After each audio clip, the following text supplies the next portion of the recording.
The morning rush was already in full swing when the bell above the cafe door chimed. Steam hissed from the espresso machine, the air thick with the scent of roasted beans, and the clatter of ceramic cups filled the narrow space. Before we jump back in, tell us where you're tuning in from, and if this story touches you, make sure you're subscribed, because tomorrow I've saved something extra special for you. She was just another waitress here, polite, quiet, unremarkable to most.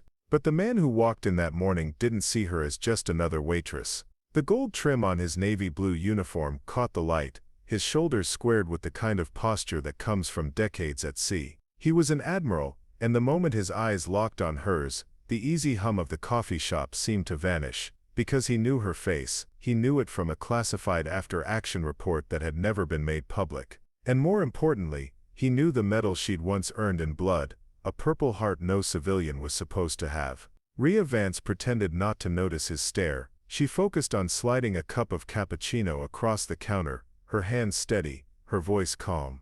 But deep inside, she felt the sudden shift in the air, the way old ghosts stirred when the past came knocking. She had been careful these last 6 years. New name, new city, no traceable connections to her old life. She had left the Navy under circumstances she never talked about, trading battlefields for coffee cups, adrenaline for quiet anonymity. But anonymity only works until someone who was there recognizes you. Preparing and narrating this story took us a lot of time, so if you are enjoying it, subscribe to our channel, it means a lot to us. Now back to the story. The Admiral took a seat near the window, still watching her. His eyes weren't the curious eyes of a stranger, they were searching, calculating, recalling. When she finally approached with his order, his voice was low but precise. "I thought you were dead," he said. Her breath caught for only a fraction of a second, before she smiled politely and replied, "I think you have me confused with someone else." But the look in his eyes told her he wasn't buying it. He didn't say her old name aloud. Not yet. But she could see it in his expression, he was going to. And when he did, this whole room, this whole life she'd built, would come crashing down. The last time she had worn her uniform, it had been soaked in salt water and blood. Her Purple Heart had been handed to her in a hospital bed, the official record listing her as injured in the line of duty during a naval engagement. But that description didn't come close to explaining what really happened out there, why the after-action report had been sealed, and why those who knew the truth never spoke of it again. The Admiral stirred his coffee, glancing at her name tag, Rhea. He smirked faintly, as though the alias amused him. Then he said something that made her heart pound in her ears. "They still tell the story about you at the academy, only they leave out the ending. I've always wondered why." Rhea set his coffee down and stepped back, forcing her voice to remain even. "Stories have a way of growing in the telling. You shouldn't believe everything you hear." But she knew it was useless. He'd seen the truth with his own eyes. The cafe felt smaller now, the chatter of customers turning into a distant hum. Every instinct told her to leave, to run, to disappear again. But another part of her, the part that had survived the chaos of the Eastern Strait, knew it was already too late. He had found her. And if an admiral could find her, others could too. She had promised herself she would never go back, never revisit that night on the sea. The explosions tearing apart steel decks, the smoke choking the air, the sound of screaming men in the dark. She had buried that life deep, locking it away like it belonged to someone else. But standing there with the Admiral's gaze fixed on her, she realized something terrifying. The war she thought she'd left behind had just found her again. The rest of the shift blurred into mechanical movements, orders taken, coffee poured, pastries served, but her mind wasn't in the room anymore. She could feel his eyes follow her every time she passed his table, like a sonar ping she couldn't shake. It had been years since anyone had spoken to her, with the weight of knowledge behind their words. She had chosen this cafe precisely because it was far from any naval base, far from the circles where anyone might remember her. And yet here he was, Admiral Gabriel Stroud, the man whose signature had once authorized missions she'd risked her life to complete. Rhea busied herself at the counter, stacking plates and wiping surfaces that didn't need wiping. Every muscle in her body was wound tight. The coffee shop chatter was normal, students, office workers, the occasional tourist, but her ears filtered for one sound only, the creak of the Admiral's chair, the scrape of his boots against the floor. She wanted him to leave. More than that, she wanted to believe this was some bizarre coincidence, But then he stood, finished his coffee, and approached the counter. She kept her head down, focusing on the till, hoping he'd just pay and go. Instead he slid a small folded note across the surface. No words, just that measured look of his. When she glanced at the paper, her chest tightened. It wasn't a note. It was an old photograph. The picture showed a battered naval crew on the deck of a destroyer, their uniforms stained and torn. And there she was, standing at the center, helmet under one arm, eyes staring defiantly at the camera. Her name,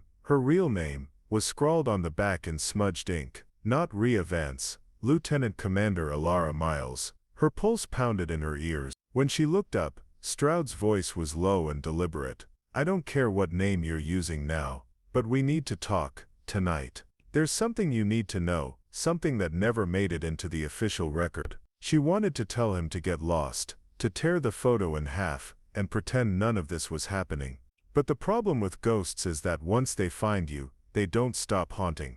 And Stroud's eyes carried a warning she couldn't ignore. She slipped the photo into her apron pocket, and nodded once, curt and controlled. Fine, after my shift. But make it quick. It was the closest thing to agreement she could give without feeling like she was stepping off a cliff. The rest of the day crawled by. Her hands moved automatically, but her mind replayed fragments she'd tried for years to suppress. The deafening roar of a missile strike, the heat of flames licking metal, the moment she'd thought she wouldn't make it out alive. Her Purple Heart hadn't been a badge of honor to her. It had been a shackle, tying her forever to that night. By the time she locked the cafe door, the street outside was lit in gold by the setting sun. Stroud was waiting, hands clasped behind his back, posture rigid. Without a word, he gestured for her to follow. They walked down the street in silence until they reached a quiet pier, the water reflecting streaks of orange and crimson. Finally, he spoke. They told the public it was an enemy ambush, that you were injured and evacuated. But the truth is more complicated. Alara, no. Rhea kept her gaze fixed on the horizon. I didn't come here for nostalgia, Admiral. If you've got something to say, say it. Stroud's jaw tightened. They've reopened the file, and the people looking into it. They're not interested in commendations. They're looking for scapegoats, names to blame. You disappeared, which made you harder to reach. But now that I've found you, it's only a matter of time before they do. Her stomach nodded. This wasn't just about recognition, it was about exposure. And exposure meant the past wouldn't just knock on her door, it would blow it off its hinges. The Admiral stepped closer, his voice lower now. You weren't the only one who survived that night, but you were the only one who stayed off the grid. They want to know why, and if they can't get answers from you, they'll make up their own. Rhea felt the wind pick up off the water, cold against her skin. She had built a life that had nothing to do with the Navy, nothing to do with war. But the look in Stroud's eyes told her, there would be no walking away from this. Not this time. Rhea had spent years training her mind to avoid the memories. But Stroud's words cracked the lock she had placed around them, and the images surged up like a tide that couldn't be held back. The pier vanished from her mind's eye. The smell of brine and diesel faded into the harsher sense of burning fuel, blood, and smoke. It was 6 years earlier, aboard the USS Halcyon.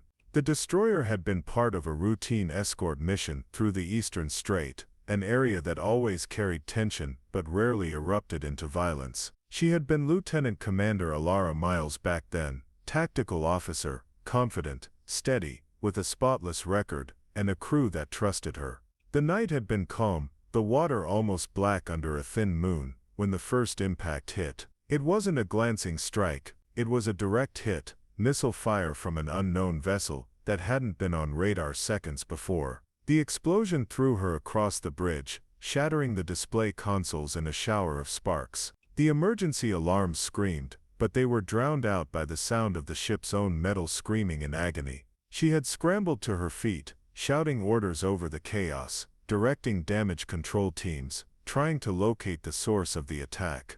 But before they could respond, the second strike came, this time amidships, tearing a gaping wound in the Halcyon's side. Water began to pour in fast, the deck tilting beneath their boots. Her earpiece crackled with fragmented voices. Engine room flooded. Fire on deck 3. Casualties in the medbay. Every second was a decision. and every wrong one meant more lives lost. She remembered sprinting through smoke-filled corridors, dragging 2 injured sailors toward an evacuation point, feeling the heat of the flames on her back. And then the third impact. It wasn't like the others. It detonated below the waterline, ripping through the hull with a force that buckled steel. The blast threw her into a bulkhead, hard enough to snap her vision into white flashes. Her ears rang, her legs were numb, but through the haze, she saw a young ensign trapped beneath a fallen beam. Somehow, she got to him. She didn't think, she just moved, heaving the beam with what strength she had left,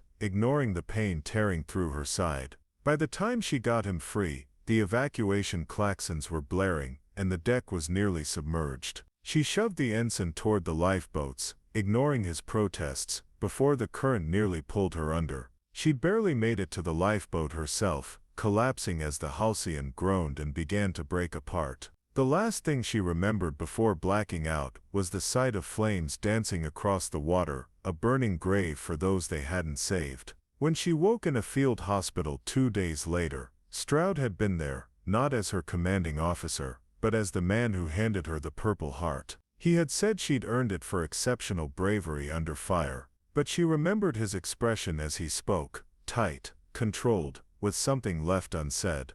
Back on the pier in the present, Rhea's jaw tightened. You said they're reopening the file. Why? The investigation was closed years ago. The enemy ship was never identified. Stroud's gaze was steady. That's just it. They've found new evidence, a piece of wreckage with serial markings that don't belong to any known enemy fleet. The conclusion they're leaning toward is that it wasn't an enemy attack at all. Rhea's stomach turned cold. If it wasn't the enemy, then who the hell was it? Stroud's silence was answer enough. He didn't know, or he knew too much to say here. But one thing was certain, whatever had happened that night wasn't finished with her. The gulls screamed overhead as Rhea tried to process what Stroud had just implied. The pier stretched out empty around them, the gentle slap of waves against the pylons the only rhythm in the tense silence. She had thought the Halcyon's destruction had been the closing chapter of her military life, the one she would never open again. But now it sounded like someone had just torn the final pages out and rewritten them.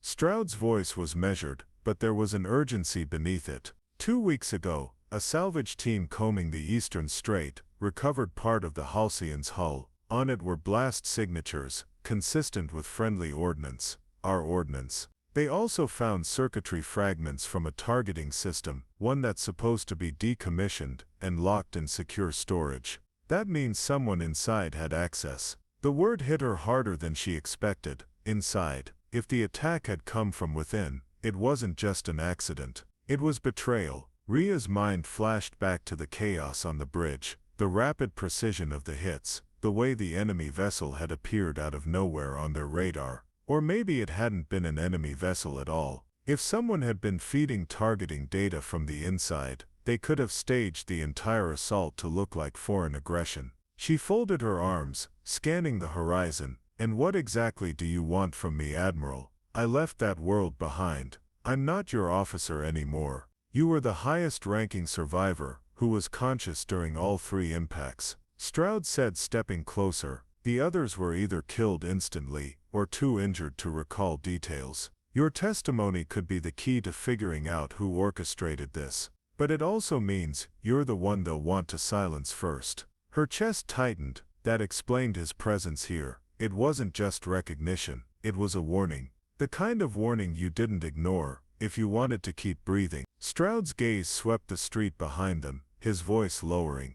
I don't think they've found you yet, but they will. Whoever did this, they're still out there, and they've already proven they have the reach to erase anyone who gets in their way. If you stay here, you're a sitting target. Rhea forced a bitter laugh. So what's the plan? You want me to drop everything, run back into the Navy's arms, and testify in some hearing that'll get buried under 100 layers of classification? I want you alive, he said simply. And I want you to consider that maybe walking away from this once doesn't mean you get to walk away again. You survived for a reason. Maybe this is it. The weight of his words pressed down on her. She had survived that night through sheer will and luck, not because she believed fate had plans for her, but the thought that the people who'd killed her crew were still free, and still dangerous, gnawed at something deep inside. She remembered the faces of the men and women who hadn't made it off the Halcyon. Ensign Calloway, who'd been on his first deployment.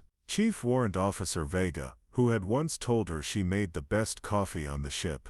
They were ghosts she had tried to ignore, but now they stood at the edges of her thoughts, silent and waiting. "Let me guess," she said quietly. "If I don't help you, you're going to tell them where to find me." Stroud didn't flinch. "I wouldn't have to. They'll figure it out soon enough. I'm just giving you a head start, and a chance to control your own story before they control it for you." Her instincts screamed to walk away, but deep in her gut, she knew this was the kind of decision that wouldn't wait. She either faced it now, on her terms, or she waited for the knock on the door in the middle of the night. Rhea looked out at the water one last time, the light fading from the horizon. "I'll think about it," she said. Stroud gave a short nod, but his eyes told her he knew thinking about it wouldn't take long. Because once you became a target again, the clock was already ticking. Rhea didn't sleep that night. She sat at her small kitchen table, the photograph Stroud had given her lying in front of her like a piece of evidence she hadn't asked for. The clock ticked past midnight, each second stretching thin. She told herself she was only staying up to think things through. But the truth was, she was waiting to see if Stroud's warning was more than just paranoia.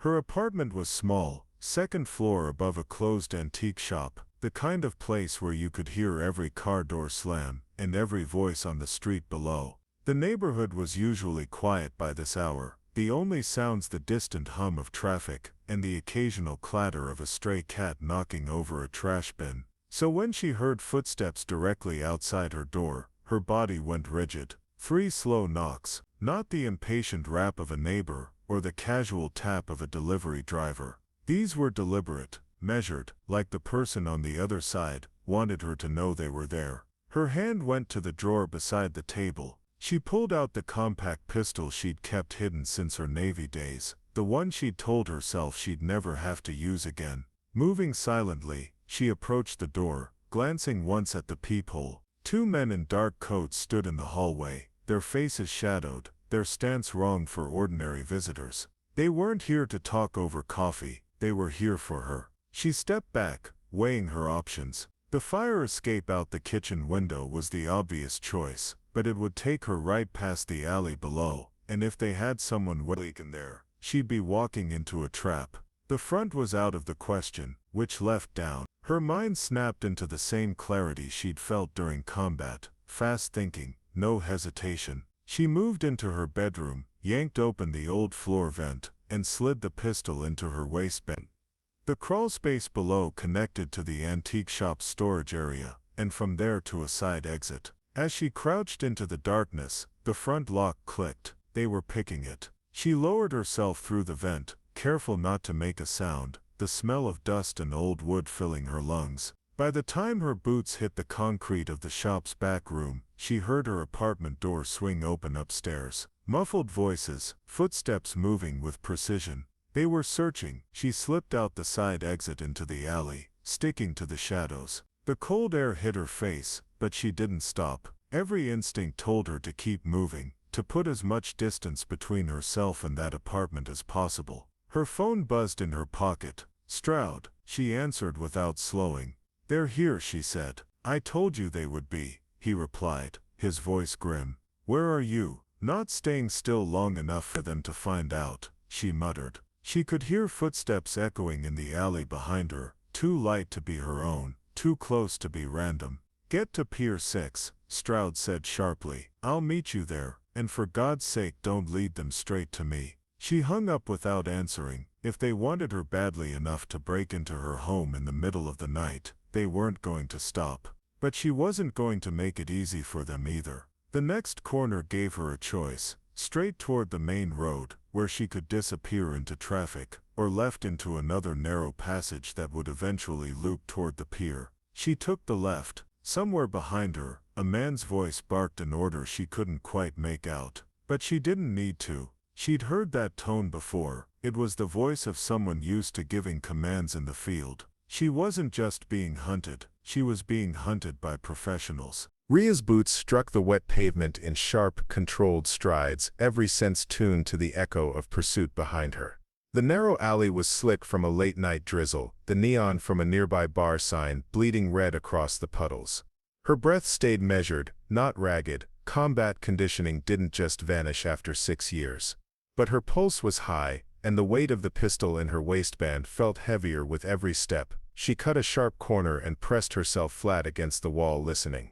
2 sets of footsteps, maybe 3. Close enough to hear the scuff of their soles, but not so close that she couldn't make a move.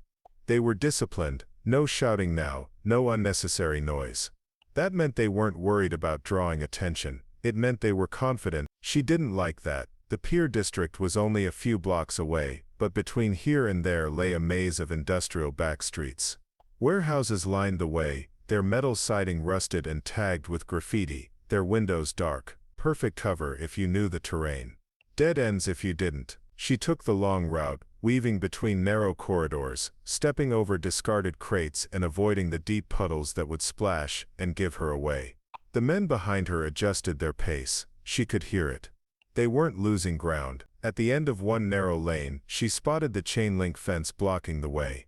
Without hesitation, she scaled it, the cold metal biting into her palms. She landed on the other side, and immediately ducked behind a stack of cargo pallets, listening again. The footsteps reached the fence within seconds. One of them climbed with practiced speed. The other circled to find another way in. They were splitting up, not amateurs. That confirmed her worst suspicion. These weren't just random operatives. They were trained, possibly military. Ria moved fast now, keeping low and cutting toward the waterfront. The smell of salt and diesel was stronger here, and the distant groan of moored ships carried through the air. She saw the faint glow of Pier 6 ahead, its floodlights casting long shadows across the wooden planks. If she could make it there, Stroud might already be in position.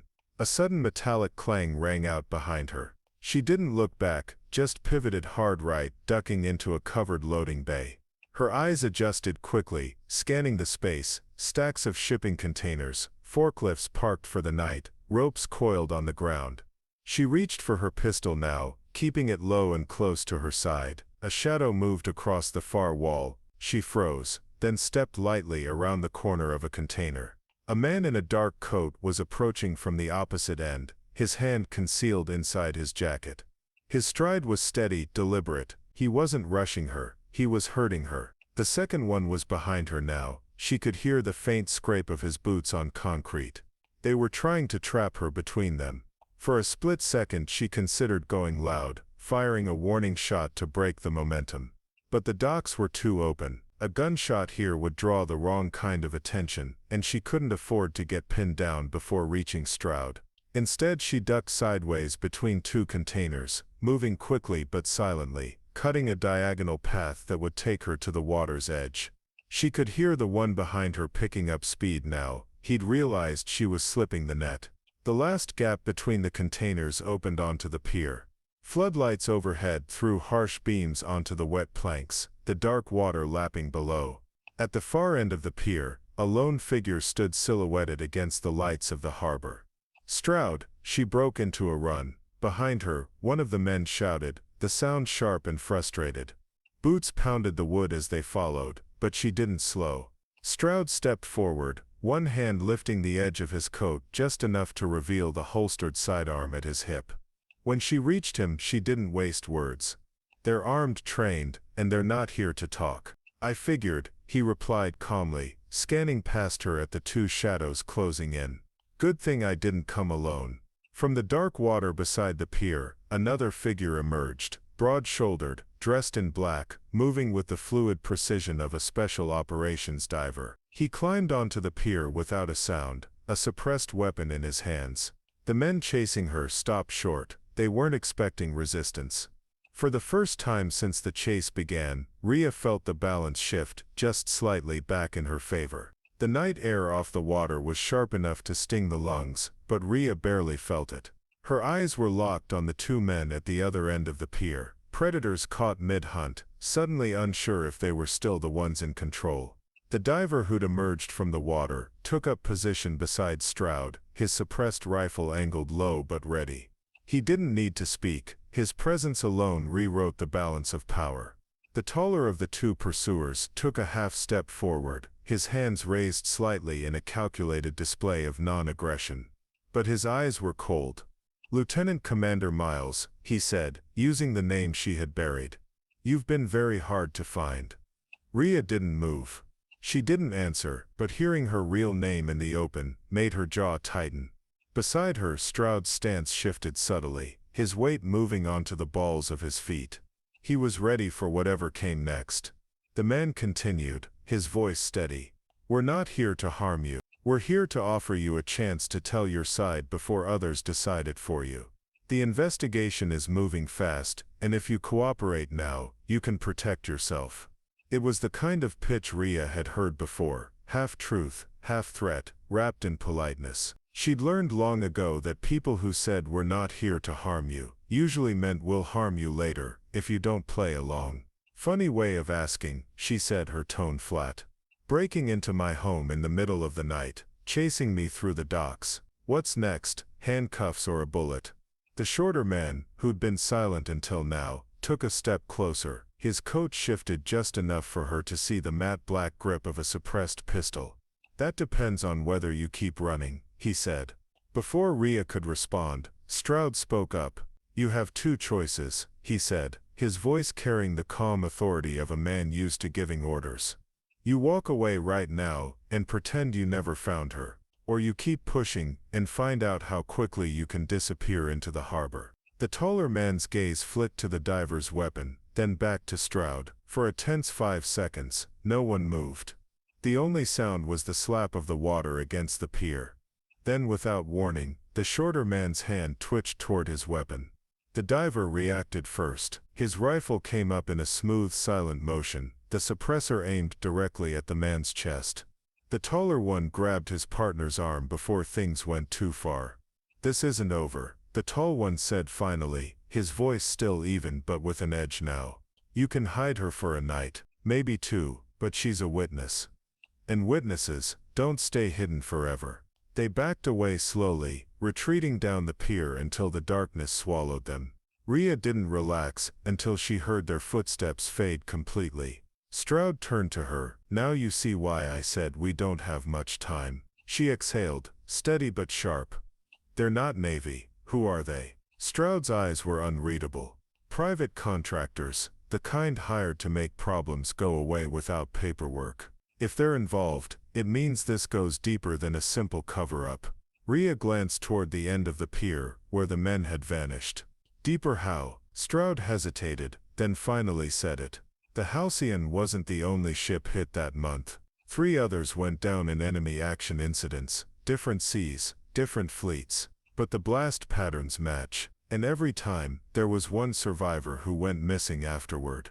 The cold in her chest deepened. She wasn't just a witness, she was part of a pattern, and if the others hadn't survived being found, she didn't have long. Stroud gestured toward the diver. "This is Mason. He's been off the grid longer than you, and he's going to help us get you somewhere safe tonight. Tomorrow we start pulling threads." Rhea didn't argue. For now survival was the only goal.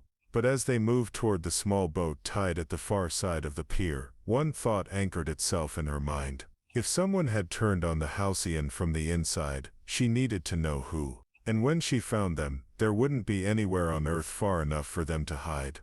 The small boat cut through the harbor waters without lights, the engine muffled to little more than a low hum. Rhea sat in the stern beside Mason, the diver watching the city's glow recede into a jagged silhouette against the sky. Stroud was at the wheel, his eyes fixed on the dark channel ahead, shoulders tight. No one spoke for the first 15 minutes. The air was too heavy, and every sound felt like it carried farther than it should.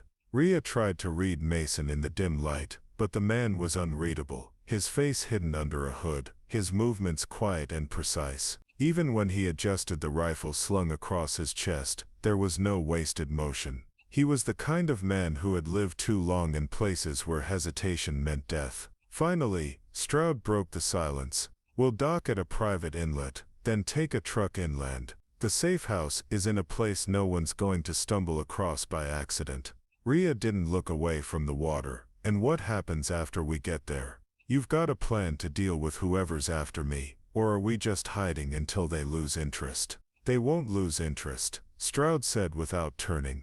They're invested now, and that means we have to figure out who's paying them before they figure out how to get to you. Mason glanced over. They're good, he said simply, his voice low and gravelly. Too good to be freelance. Whoever hired them has reach. The words confirmed what Rhea already suspected. This wasn't a random attempt to silence her. This was targeted, calculated, and expensive. The inlet appeared ahead, a narrow slit in the coastline flanked by high rocks. Stroud eased the boat into the shadows and killed the engine. They drifted the last few yards before Mason hopped onto the dock, securing the line with practiced efficiency. A dark SUV waited just beyond the tree line. Its black paint absorbed the moonlight, and the windows were tinted enough to make it look like a hole in the night. Mason took the driver's seat. Stroud climbed in beside him. Rhea hesitated before getting into the back. The ride inland was long and silent. The road wound through dense pine forest, the headlights carving a narrow path through the dark. Rhea watched the trees blur past, her thoughts looping back to the two men on the pier. They'd spoken like they had a script, one that framed her as a willing participant in something she still didn't understand. When they finally stopped, it was in front of an unassuming cabin. The wood was weathered, the windows shuttered, the porch sagging slightly under its own weight. It looked abandoned, but Rhea could see the signs: a reinforced doorframe, newer locks, and faint scuff marks around the threshold. This wasn't a home, it was a fallback point. Inside, the air smelled faintly of cedar and dust. The living room held only the basics: a table, 2 chairs, a battered couch. Maps were tacked to one wall, some marked with red pins and notes in Stroud's handwriting. Another wall held a rack of comms gear, most of it military grade. "This will do for now," Stroud said, locking the door behind them. "No one knows about this place except the three of us. We'll lay low here until I can make contact with a few old channels." Rhea crossed her arms. "And those channels, can we trust them?" Stroud met her eyes. "They're people who've been burned by the same system you have. That's as close to trust as you get in our world." She didn't answer. Instead, she wandered toward the table, scanning the maps. Some of the marked locations were familiar: naval yards, shipping lanes, places she'd seen on deployment. Others she didn't recognize at all. One pin in particular caught her eye, placed in the middle of the eastern strait, close to where the Halcyon had gone down. Next to it, Stroud had written a single word: archive. "What's this?" she asked. Stroud hesitated just long enough for her to notice. "Something we'll talk about when we're ready to move. Not before." That answer didn't sit right. If she was risking her life to stay ahead of whoever wanted her gone, she needed the full picture. And the way Stroud avoided her question told her there was still a piece of the story he wasn't sharing. She glanced at Mason, wondering if he knew more than he was saying. His gaze met hers briefly, but there was no hint of expression in it. If he knew, he wasn't about to tell her either. Fine, she thought. If they weren't going to give her the answers, she'd find them herself. Sleep didn't come easily in the safe house. The place was too quiet, the kind of silence that made every creak in the floorboards sound like a footstep. Stroud and Mason had split the night watch, taking turns outside on the porch. Rhea stayed in the back bedroom, lying on the thin mattress, listening to the low murmur of their voices when they swapped shifts. At some point, she gave up on rest entirely. The cabin smelled faintly of oil and gun cleaner, and her thoughts kept circling the same track. Stroud's hesitation when she'd asked about the archive pit. It wasn't like him to dodge. When Stroud didn't answer a question, it usually meant he thought the answer was dangerous. She rose quietly, pulling on a sweatshirt, and moving barefoot across the cool wood floor. The maps and gear were in the main room, but she wasn't looking at the wall this time. Instead, her attention went to the small desk in the corner, a battered thing with a loose drawer that she'd noticed earlier. She eased it open. Inside were the usual tools of someone running off-grid: burner phones, a few rolls of cash in different currencies, a compact first aid kit. Beneath those, wrapped in an old cloth, was a slim black folder. No labels, no markings. Her instincts told her it was the kind of thing you didn't just leave lying around. unless you thought no one else would dare open it. She unwrapped it on the table. Inside were photographs, not just of the Halcyon, those she'd seen before, but of 3 other ships. Each one was a wreck, the hull split and blackened, the surrounding water littered with debris.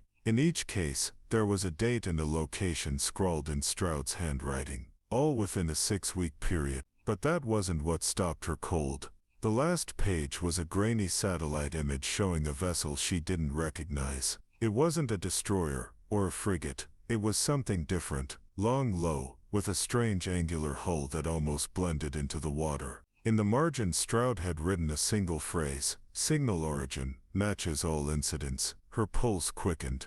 Whatever had attacked the Halcyon wasn't unique. It had been part of a pattern. And if the signal origin matched all incidents, then someone had been orchestrating multiple sinkings across different fleets, maybe even different nations. She flipped to the last sheet in the folder, a list of names. Some she didn't know, one she did, and it felt like a punch to the chest. Commander Rafe Drummond, her last superior officer on the Halcyon. The man who had been in the Combat Information Center the night they were hit. The man she'd believed had died in the attack. The floorboard behind her creaked. She spun, the folder still in her hands. Stroud stood in the doorway, his expression unreadable, but there was a weight in his eyes that confirmed everything. He hadn't wanted her to see this. "You shouldn't be going through my things," he said evenly. "And you shouldn't be keeping this from me," she shot back. "You told me the Halcyon was one incident. You didn't tell me there were 3 more. You didn't tell me Drummond might still be alive." Stroud stepped into the room, closing the distance. "That folder isn't proof of anything. It's fragments, rumors, scraps of intel stitched together. If I'd told you before we were ready, you might have gone chasing ghosts and gotten yourself killed." Rhea slammed the folder onto the table. "If Drummond's alive, then the attack wasn't what they told us. He was in command. If he's connected to these other sinkings, then we're dealing with something far bigger than either of us." Stroud finished for her. Mason appeared in the doorway, silent but alert. He glanced at the folder, then at Stroud. "Clock's ticking," he said. "They'll make another move soon." Rhea met Stroud's eyes. "You're not leaving me in the dark anymore. If I'm going to be the one they're hunting, then I get to know why." Stroud hesitated, then finally nodded once. "Fine. But once you hear it, there's no walking away." She didn't blink. "I walked away, once. Look where that got me." Stroud didn't answer right away. Instead, he walked to the far wall, unhooked one of the maps, and flipped it over to reveal a laminated chart beneath. It wasn't of shipping lanes or naval patrol routes. It was a web. Lines connecting shipwrecks, names, dates, and locations in a tangle that looked more like the profile of a criminal network than a series of random maritime incidents. Rhea stepped closer, scanning the connections. Every line seemed to converge on a single point in the center, marked in bold letters, "Archive." "That's what you've been hiding from me," she said. Stroud nodded slowly. "Archive isn't a place in the conventional sense. It's an intelligence program, a black project that doesn't officially exist. Years ago it was meant to be a deep-sea listening network, a chain of submerged platforms, capable of monitoring every vessel within 2,000 nautical miles. The problem was, it was too effective. It didn't just detect ships, it could target them." Rhea felt a cold shiver slide down her spine. "Target them? How?" "By feeding false radar and IFF data into Allied systems," Stroud explained. "You could make 2 friendly ships believe they were under attack from each other. Or worse, call in precision strikes from an enemy that wasn't there. All automated, all deniable." She stared at the chart, her mind fitting the pieces together. "So you're saying the Halcyon was targeted by our own systems, because Archive told them to?" "That's my working theory," Stroud said grimly. "But the program was supposed to be mothballed, after an oversight committee caught wind of its potential for misuse. Officially, all hardware was destroyed. Unofficially, Drummond," Rhea finished for him. Stroud's jaw tightened. Drummond had high-level clearance to Archive. If he survived the Halcyon's sinking, there's a chance he took parts of the system with him, or has access to someone who did. The 3 other sinkings happened in zones where archive had originally been deployed. Mason, who had been silent until now, finally spoke. And if Drummond's running it, he's not doing it alone. Someone's funding him, someone with the authority to scrub every trace before it hits the public record. Ria's gaze went to the satellite image from the folder, the strange angular vessel, that ship. It's part of archive, isn't it? Stroud nodded. One of the deep-sea platforms was retrofitted into a mobile command vessel. It can sit half-submerged for weeks, almost invisible to radar. If it's active, it could be moving even now, staging more incidents. The air in the room felt heavier. If what Stroud was saying was true, then the Halcyon hadn't been the target because of where it was. It had been a demonstration, a proof of concept for whoever wanted our archive operational again. Ria folded her arms. And the contractors after me. They're trying to shut me up before I can confirm the Halcyon was one of their hits. Or before you can lead us to Drummond, Stroud added.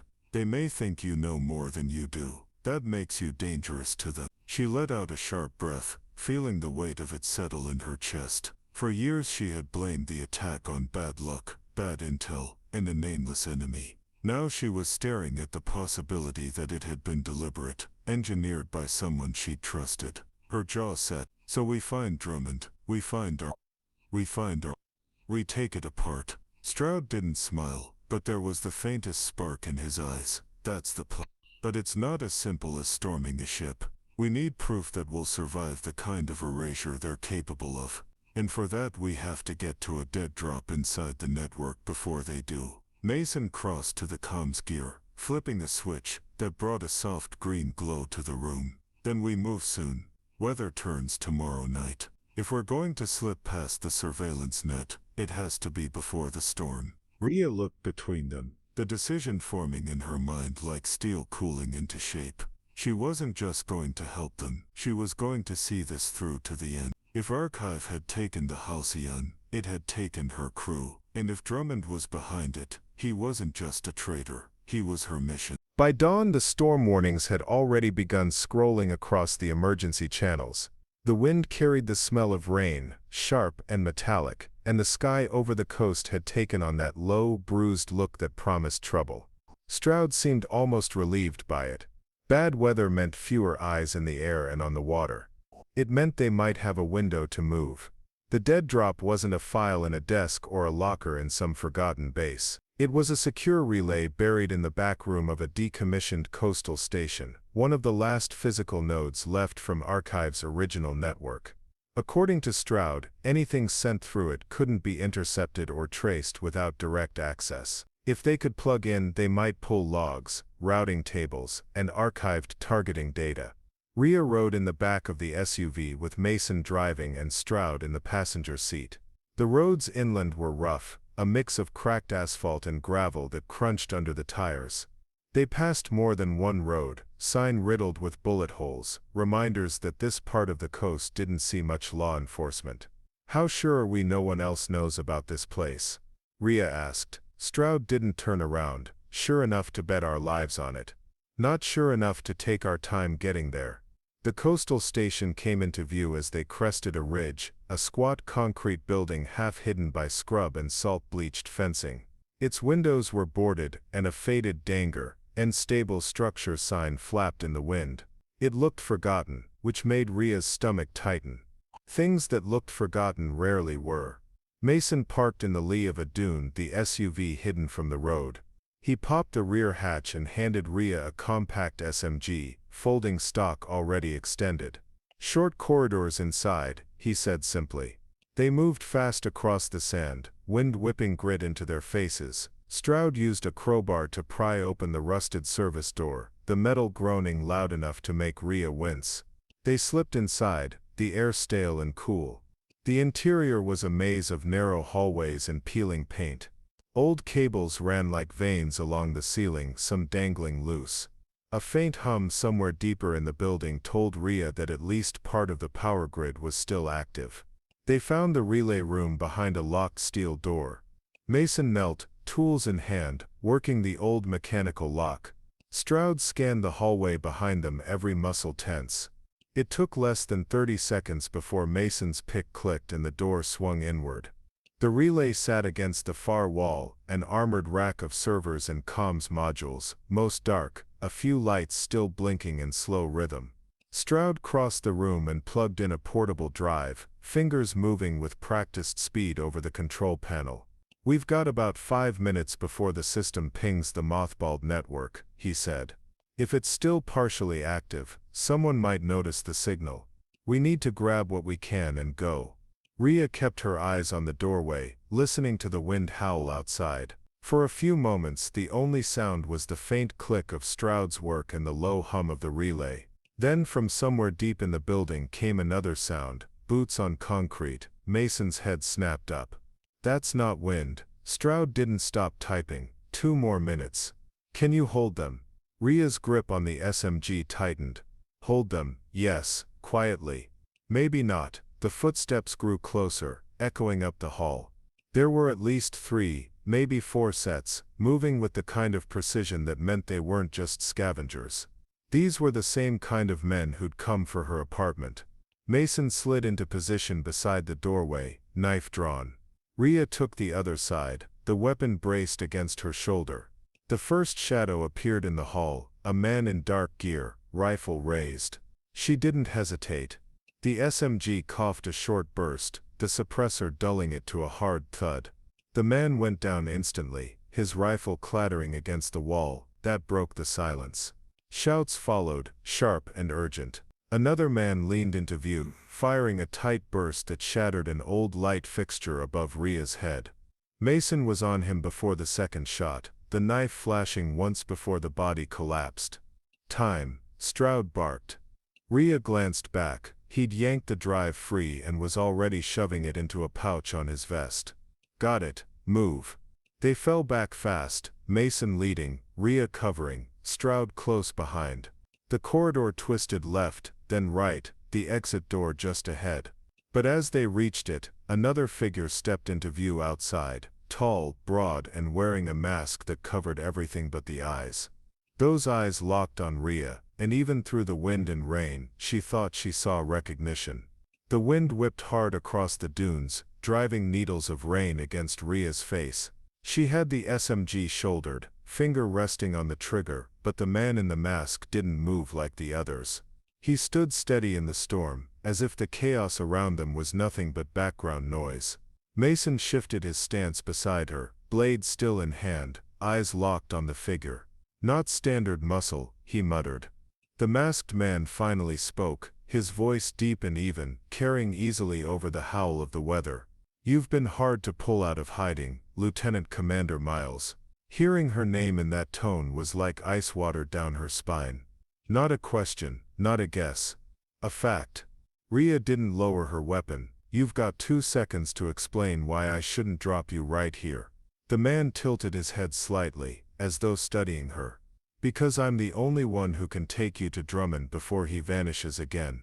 Stroud froze mid-step behind her. "You just painted a target on your back," he said to the man.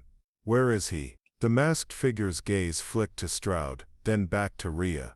"Not here, not safe to talk in the open. There's a meet point, a trawler 2 miles south. Be there in 1 hour, alone. You bring him," he nodded towards Stroud, "and he'll kill your only lid." The implication hung in the air. Rhea glanced sideways at Stroud, reading the flicker of tension in his jaw. The man was baiting them, trying to fracture their trust. But something in his voice, the precision of his words, told her he wasn't bluffing entirely. "Why should I believe you?" she asked. The masked man stepped forward 1 pace, just enough for her to see the faint scar along his neck, visible above the high collar of his gear. "Because I was on the Halcyon when it went down, and I know it wasn't an accident." Rhea's stomach nodded. If that was true, he was more than just a messenger. He was a survivor, another ghost of the same wreck. Mason's voice cut in, sharp. "Too much exposure. We move." A burst of gunfire cracked from the side of the station, bullets chewing into the wall behind them. More of the contractors were circling, drawn by the earlier fight. The masked man didn't flinch. He stepped back, disappearing into the rain, like he'd been swallowed by the storm. No wasted movement, no trace left behind. Go! Stroud barked, pushing past Rhea toward the SUV. They ran hard, Mason taking point, cutting a zigzag path across the open sand to avoid becoming an easy target. Rounds snapped through the air, smacking into the dunes.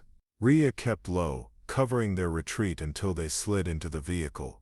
Mason gunned the engine, tires spitting gravel as they tore away from the station. Inside, the tension was razor-wire tight. No one spoke for the first few miles. Finally Stroud broke the silence. "You're not actually thinking about meeting him, are you?" Rhea stared out the rain-streaked window. "He knew my name, he knew Drummond was alive. And if he was on the Halcyon, he might know exactly who gave the order." Stroud's voice hardened. "Or he knows exactly how to make you believe that long enough to walk into a kill zone." Mason kept his eyes on the road, but Rhea caught the faintest flicker in his expression in the rearview mirror. He wasn't as convinced as Stroud that it was a trap. The storm intensified, sheets of rain hammering the windshield. In the distance, lightning flashed over the dark silhouette of the coastline. Somewhere out there was a trawler, and maybe, just maybe, the first step toward Drummond. She turned back to Stroud. "If there's even a chance he's telling the truth, I'm going. With or without you." The look Stroud gave her wasn't anger, it was resignation. He knew once her mind was set, there was no undoing it. "Then we do it my way," he said finally. "We control the approach, we control the exits, and if anything smells wrong we walk." No hesitation. Rhea didn't answer. Her focus was already on the storm ahead. Whatever waited on that trawler could be the break they needed, or the end of the line. The harbor south of the storm wall was a graveyard of half-sunk boats and abandoned nets. The rain had eased to a steady drizzle, but the sky was still the color of old lead, the wind cutting in sharp gusts. The trawler sat low in the water at the far end of the dock, its deck lights swaying with each gentle roll of the swell. Rhea scanned the pier as they approached. No other vessels were moving, no dockworkers in sight. It was the kind of stillness that felt unnatural. Mason stayed a few paces behind, his hood pulled low, eyes scanning the shadows. Stroud walked beside Rhea, close enough that she could feel the tension in him, a constant coil ready to snap. They stopped at the base of the gangway. A figure emerged from the wheelhouse, tall, broad-shouldered, and unmistakably the masked man from the station. But this time, the mask was gone, his face was weathered, marked by deep lines, and the faint trace of an old burn along his jaw. His eyes were the same as before, steady, unreadable. "You came," he said simply. "You said you were on the Halcyon," Rhea replied. "I need more than words." He gestured toward the deck. "Come aboard, we don't have long." Stroud's hand shot out, catching Rhea's arm. "This smells wrong," she shook him off. "Everything smells wrong, Stroud, that's the point." They followed the man onto the deck. The trawler's interior was cramped, smelling of salt, diesel, and damp canvas. He led them into a small cabin, where a metal table was bolted to the floor. On it sat a waterproof case, locked with a biometric pad. He pressed his thumb to the scanner. The lock clicked open. Inside were 3 items: a battered Navy-issue wristwatch, a sealed data drive, and a folded photograph. The watch was stopped at 23:47, the exact minute the Halcyon had been hit. Rhea's throat tightened as she picked up the photo. It was the Halcyon's Combat Information Center, taken from a security feed. In the corner, half turned toward the camera, was Commander Drummond, alive, uninjured, and standing beside a man she didn't recognize. Behind them, the tactical screens showed radar contacts, but no enemy vessels. After the blast, the masked man, now unmasked, said quietly, "They were still in the CIC. No panic, no confusion, just waiting." Rhea set the photo down carefully. "What's on the drive?" "Archive logs. Targeting instructions for 4 ships. Halcyon included. Drummond's authorization codes are in the metadata." Stroud leaned in. "And you just happened to walk away from that, with the evidence." The man's expression didn't change. "I was assigned to damage control. When the order came to abandon ship, I was already in the aft section. I made it to the lifeboats. The ones with officers were picked up within hours. Mine wasn't. Mason's voice was low. Who else knows you have this? No one, and it stays that way unless you can guarantee the drive gets to someone who can expose it. The cabin creaked with the roll of the water. Rhea could feel Stroud watching her, weighing whether this was truth or a carefully staged trap. Her gut told her the man was genuine, but she'd been wrong before. Then she noticed something. The watch in the case, it wasn't just stopped. The crystal was cracked, but there was something etched faintly along the inner rim. Numbers. Coordinates. She met the man's eyes. These lead to the archive vessel, don't they? He didn't answer, just closed the case and pushed it toward her. Find it before Drummond moves again. You do that, and you end this. A sudden thud on the deck above cut through the moment. Then another. Mason's hand went to his sidearm instantly. The man swore under his breath. They followed you. The first thud rattled the cabin windows. The second one shook the whole trawler. Rhea was already moving, slinging the waterproof case over her shoulder, as Mason slipped past her toward the ladder. Stroud drew his sidearm. How many? He asked without looking back. Mason's voice floated down from the deck. Too many. A burst of automatic fire chewed into the railing above, sending splinters of wood raining down. The masked man, now unmasked, grabbed a pump-action shotgun from a rack on the wall and tossed a spare bandolier to Rhea. They'll come from both sides, he said. Pier and water. You take the pier. Mason, port side. I'll handle starboard. There was no time to argue. Rhea clambered up the ladder and hit the deck at a crouch. Figures in dark gear were sprinting down the dock, rifles flashing in the dim light. She fired in short, controlled bursts, each one punching another shadow off their feet. Behind her, Mason's fire cracked sharp and precise, cutting down shapes, moving in the rain-slick water beside the trawler. The masked man's shotgun boomed from the opposite side, the sound rolling over the storm like thunder. Stroud emerged onto the deck, dragging a crate of smoke grenades. Cover, he shouted, yanking the pins and tossing them toward the dock. Thick gray plumes bloomed instantly, swallowing the attackers in a choking haze. Rhea used the moment to duck behind the wheelhouse, checking the case strap across her shoulder. The weight of it felt heavier than it should, like she was carrying the fate of every crew the archive had targeted. Through the smoke, muzzle flashes flickered. A bullet tore through the wood inches from her face. She dropped low, shifted position, and returned fire. Then came the sound she dreaded, the distinct thump of a grapple hook, biting into the railing. Boarders. The masked man turned, shotgun roaring point blank into the first figure over the side. Another came up behind him, swinging a knife. Rhea pivoted, firing twice, the man dropping before the blade could land. Go. The masked man barked at her. They want you, not me. Get off the boat. Stroud was already at the aft with Mason, cutting loose the smaller skiff tied there. Rain hammered down, as Rhea sprinted toward them, the deck slick under her boots. Another burst of fire erupted from the dock, forcing her to dive behind a coil of nets. She risked a glance back. The masked man was still on the starboard side, reloading with methodical speed despite the chaos. 3 more attackers came at him at once. Mason, Stroud yelled, but it was too late.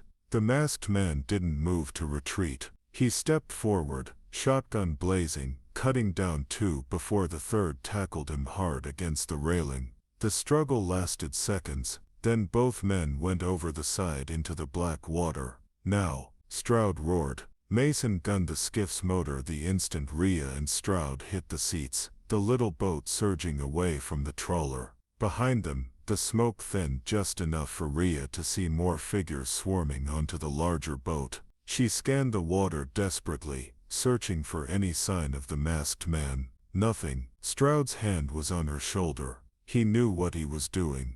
The words didn't comfort her. They felt like a verdict. Mason kept them low and fast, hugging the waves as they cut toward open water. The case sat wedged between Rhea's knees. The coordinates etched on the watch burned into her memory. She didn't know if the masked man had made it, But she knew one thing, he'd given them the one chance they might have to finish this. The rain stung her face, the wind howling in her ears, and in that moment, the mission became simple. Find the archive vessel, find Drummond, and end it.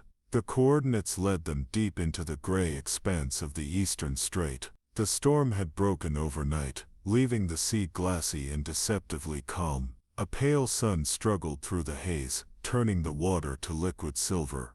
They spotted it just past noon, a low, angular shape, breaking the horizon. At first it looked like nothing more than a jagged piece of rock. Then the details emerged. Steel plating, disguised with a spray pattern to mimic open ocean. Antennas retracted flush to the surface. The archive vessel. Stroud killed the skiff's motor a quarter-mile out, letting them drift. We go in fast, no hesitation, he said. Mason, you cover the entry. Rhea, you and I head for the sea. We find Drummond, we take control of the core, we burn everything. Rhea checked her weapon, the case still strapped to her back. Inside was the drive from the masked man, proof, if they could get it transmitted.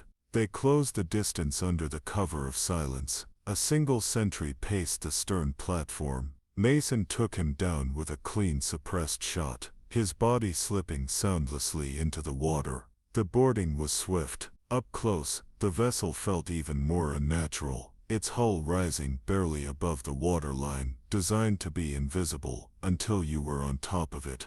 They moved through a narrow hatch and into dim corridors, lit only by red emergency strips. The air smelled of oil, damp metal, and something faintly electrical. Rhea's boots made almost no sound on the rubberized floor as they advanced. Every turn felt like it could hold an ambush. They reached the CIC without encountering resistance. It was smaller than she expected, the walls lined with screens showing radar sweeps, oceanographic data, and targeting overlays. And at the center, standing over the main console, was Commander Rafe Drummond. He looked exactly as he had in the photograph, calm, composed, untouched by the chaos he had engineered. When he turned, there was no surprise in his eyes. Lieutenant Commander Miles, he said evenly. I wondered when you'd find me. Rhea stepped inside, weapon trained on him. You sank the Halcyon, you killed your own crew. Drummond's lips twitched into the faintest smile. I demonstrated the future of warfare. Collateral damage is inevitable. Stroud moved to the side, blocking Drummond's path to the console. You used archive to pit allies against each other. How many lives for your demonstration? Enough to get the right people's attention, Drummond replied without hesitation. They've seen what it can do, and now they'll pay to have it. Rhea's grip tightened. You're selling it. I'm liberating it from bureaucrats who would waste its potential. His tone was so casual, so convinced, it made her skin crawl. She pulled the case around, snapping it open to reveal the drive. This ends now. We have proof, we have your codes, and we have the location of this platform. There's nowhere to run. Drummond's gaze flicked to the drive. You think you can upload that before my failsafe wipes this entire system? Mason's voice crackled in her earpiece from the entry point. 2 patrols incoming, you've got 5 minutes tops. Rhea took a step closer to Drummond. Override the wipe. Now, his eyes narrowed. Or what? You'll shoot me, kill me, and you lose the only person who knows where the backups are stored. Stroud's jaw set. He's bluffing. Rhea wasn't sure, but she didn't have the luxury of doubt. She moved to the console, yanking Drummond back by his collar and slamming him against the wall. His composure cracked for the first time. Codes, she demanded. He hesitated. Stroud drew his sidearm, pressing the barrel under Drummond's chin. 3 seconds. Drummond's jaw worked. Then with a sneer, he rattled off a sequence. Rhea entered it into the console, the wipe countdown freezing at 0:12. Upload, Stroud ordered. She slammed the drive into the port. Data streamed onto the screens, logs, targeting orders, authorization stamps with Drummond's signature. The transmission indicator blinked green. Mason's voice came again, sharper. They're on deck. Rhea yanked the drive free, tucking it into her vest. She turned to Drummond. Your war is over. But Drummond only smiled faintly. You're too late. There are other platforms. Before she could respond, Stroud's elbow drove into Drummond's temple, dropping him cold. Let's move. They fought their way back to the stern under fire, bullets sparking off the steel bulkheads. Mason covered their boarding, his shots precise and unrelenting. Once in the skiff, Stroud cut them free, and Mason gunned the motor. The archive vessel receded into the haze. Somewhere behind them, alarms wailed. Whether from the transmission or from the damage they'd done, Rhea didn't care. She sat back, the drive warm against her chest, the storm finally breaking overhead. It wasn't victory. Not yet. But it was the first real strike. And it was only the beginning. Up next, you've got 2 more standout stories right on your screen. If this one hit the mark, you won't want to pass these up. Just click and check them out. And don't forget to subscribe and turn on the notification bell so you don't miss any upload from us.